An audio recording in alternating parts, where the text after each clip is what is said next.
goal is to free, not occupy Gaza. Netanyahu says Palestinians desperate for end to Hamas rule. Israeli Prime Minister Benjamin Netanyahu on Sunday insisted that Israel's goal in Gaza is liberation from Hamas rule, not to impose a long-term occupation.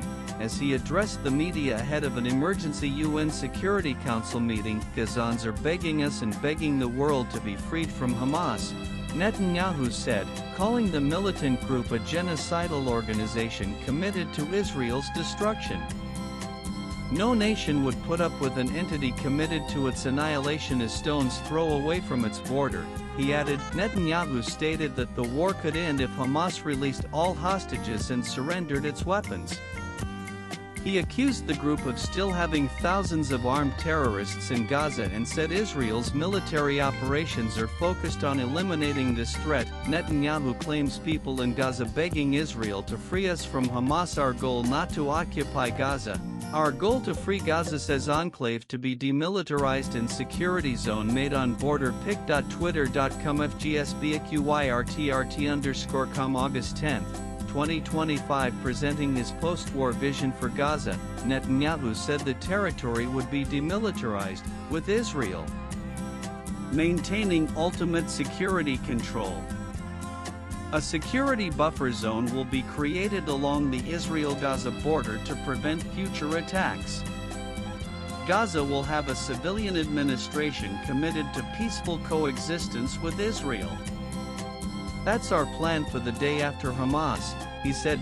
He outlined the 5 principles to conclude the war: the disarmament of Hamas, return of all hostages, demilitarization of the Gaza Strip, Israel taking overriding security control in the Strip, establishment of an alternative civil administration that is not Hamas or the Palestinian Authority. Given Hamas' refusal to lay down its arms, Israel has no choice but to finish the job and complete the defeat of Hamas, Netanyahu said. He further vowed to puncture the lies surrounding Israel's intentions in Gaza City, blasting the global campaign of lies around Israel's intentions. Netanyahu rejected allegations that Israel is intentionally starving Gaza's population, calling the accusations baseless. If Israel had a starvation policy, no one in Gaza would still be alive after 2 years of war, Netanyahu said, adding that hundreds of trucks with food, water, and medical supplies have entered the territory,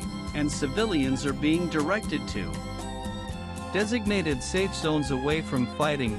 We will ensure the civilian population can leave combat areas safely, and we will provide them with the essentials, as we have done before, he said.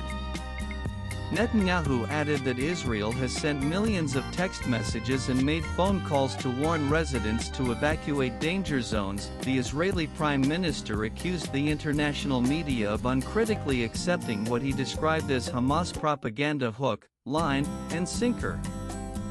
He dismissed reports of starvation in Gaza, comparing them to the malignant lies once spread about the Jewish people in the Middle Ages. Responding to a question on U.S. President Donald Trump's remarks about starvation in Gaza, Netanyahu said he values Trump's support. He said that Trump has made 2 key points: that all 20 hostages must be freed and that Hamas should not remain in power, and that Trump acknowledges Hamas as the cause of deprivation in Gaza.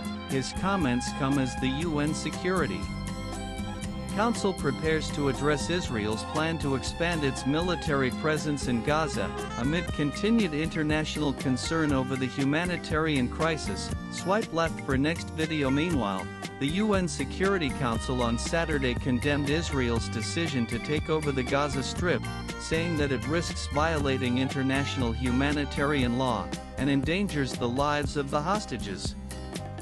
The Council called on Israel to urgently reverse this decision and not to implement it, and further argued that it would lead to a worsening of the humanitarian situation in Gaza and speed up the hunger in the territory. Latest blogs.